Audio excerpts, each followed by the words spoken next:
It's 6:12 in the morning.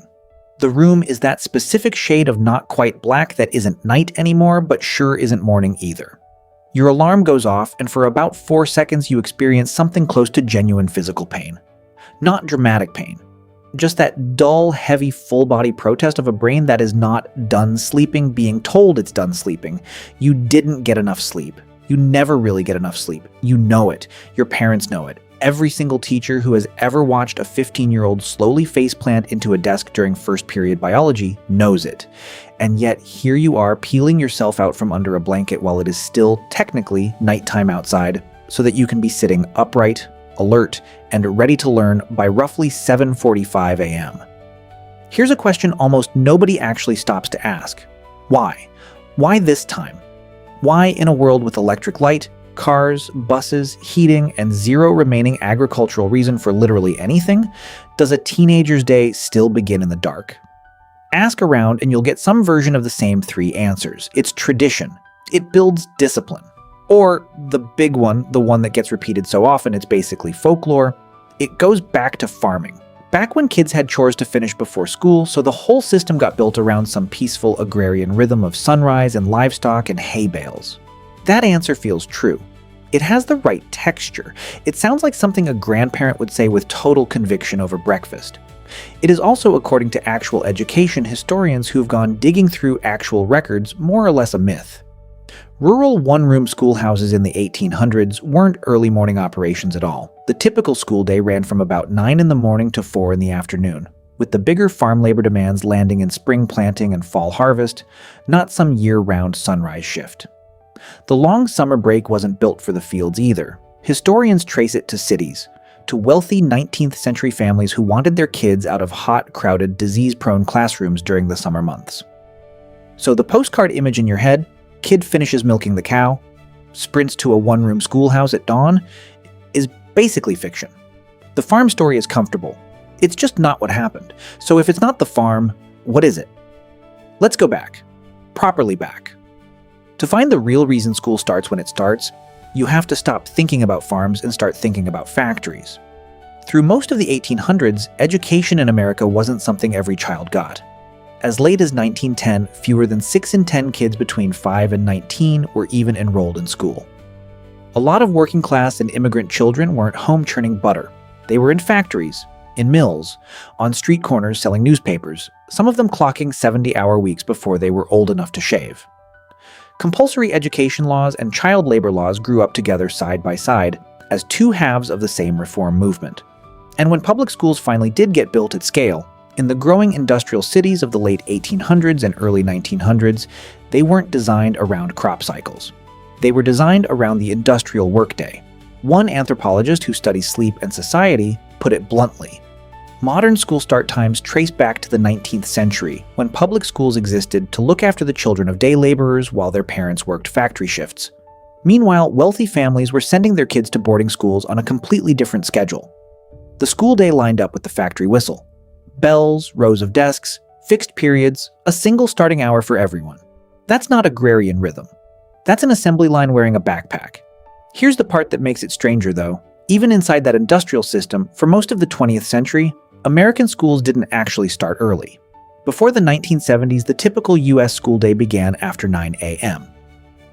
In 1913, a Stanford psychologist named Lewis Terman looked at European schools, which were already starting kids at 7 or 8 in the morning, and warned that it caused real harm. Kids rushing off half awake, skipping breakfast, running on empty. He held up the American 9 o'clock start as the smarter, healthier model, one he figured no one would ever have a good reason to abandon. We abandoned it anyway. So what changed? Suburbs happened. Cars happened. Rush hour happened. As American cities sprawled outward in the mid-20th century, school districts landed on a system that had nothing to do with adolescent brains and everything to do with buses. If every school starts at the same time, you need a separate fleet of buses for every school, running simultaneously, sitting idle the rest of the day.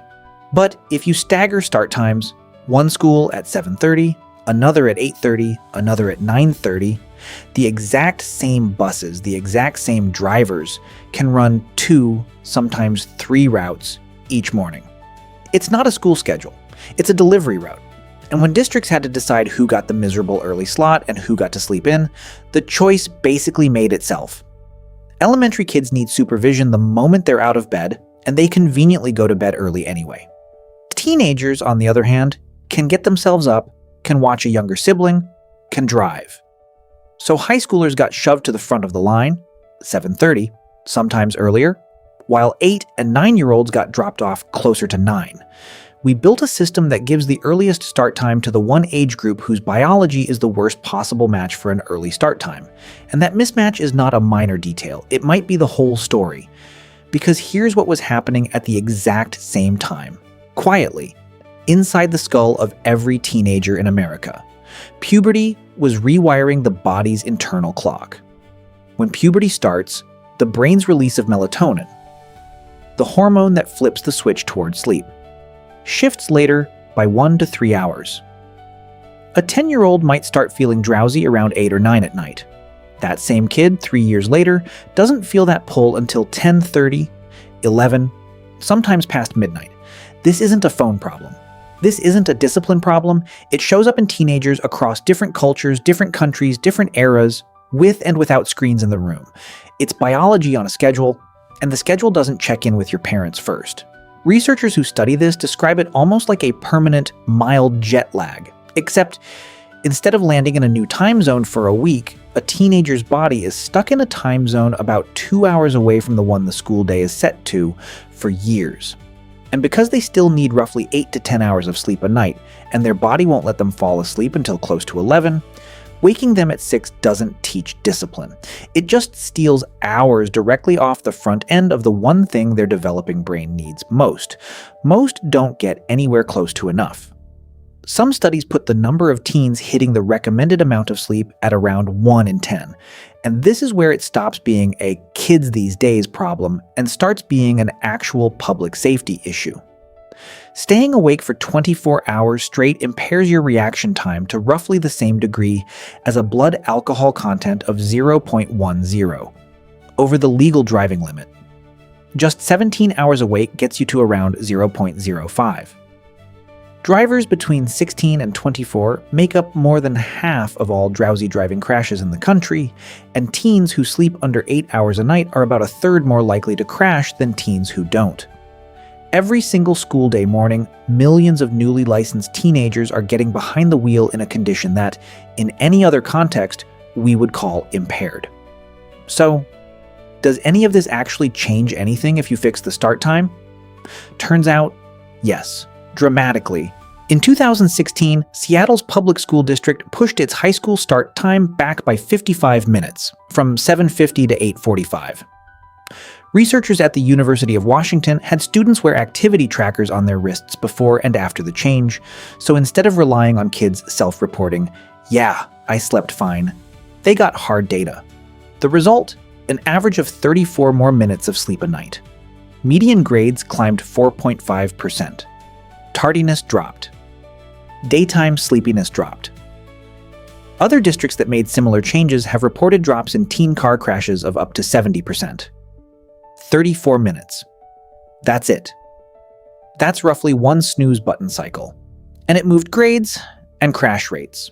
Which raises the obvious question, if the fix is this well documented and this cheap in principle, why doesn't literally every school just do it? Because it isn't cheap, and it was never really about the kids' morning to begin with, it's about the bus's morning. American school districts spend north of $23 billion a year on student transportation. Restructuring bus routes around a later high school start means either buying more buses, hiring more drivers, or flipping the entire tiered schedule upside down and making elementary parents furious instead. Sports leagues, after-school jobs, and childcare arrangements are all built around the existing bell times too. The evidence has been sitting there for decades. The Centers for Disease Control has recommended an 8:30 start for middle and high schools for years. As of recent surveys, roughly 82% of American middle and high schools still start earlier than that, with the national average sitting around 8:03 a.m. It's not that nobody knows, it's that changing it means untangling a transportation system that took 50 years to build around the wrong assumption. Researchers at the Rand Corporation actually tried to put a dollar figure on what fixing it would be worth. Their modeling suggests that shifting every US school to an 8:30 start could add somewhere around $83 billion to the economy within a decade, and roughly $140 billion within 15 years, driven mostly by higher graduation rates, better long-term academic performance, and fewer traffic deaths. One estimate in the same body of research suggests a single extra hour of sleep per night is associated with over a 13% jump in the probability of actually graduating high school. The economic case for changing the buses is bigger than the economic case for keeping them exactly where they are. We just built the system before we had the data, and inertia has been doing the rest of the work ever since. It is slowly starting to move. In 2019, California passed the first state law in the country banning middle schools from starting before 8 and high schools from starting before 8:30, fully enforced by 2022. A handful of other states have floated similar bills since. It's not a revolution, it's a crack in a 100-year-old habit, moving at the speed of school board budget meetings. So let's bring this back around, because there's a real point buried under all these numbers, not just a pile of trivia. We like to imagine the school bell as something close to natural law, like it was always this way, like there's some deep wisdom baked into 7:45 a.m. that toughens kids up for the real world. But there isn't. The early bell isn't ancient, it isn't agricultural, it isn't even really educational. It's a leftover industrial-era compromise, bolted onto a mid-century bus routing spreadsheet, sitting directly on top of a biological clock that didn't get a vote. So the next time you're wrecked by 10 a.m., staring at a whiteboard you can't quite focus on, running on 5.5 hours of broken sleep because your body chemically refused to let you fall asleep before midnight. That's not you being lazy. That's not a discipline problem. That's not a you problem at all. It's a teenager's brain, doing exactly what a teenager's brain has always done, colliding head-on with a bus schedule that was optimized for buses, not for you. You're not broken, you're not unmotivated, you're just running on the wrong clock, and it was set that way before you were even born.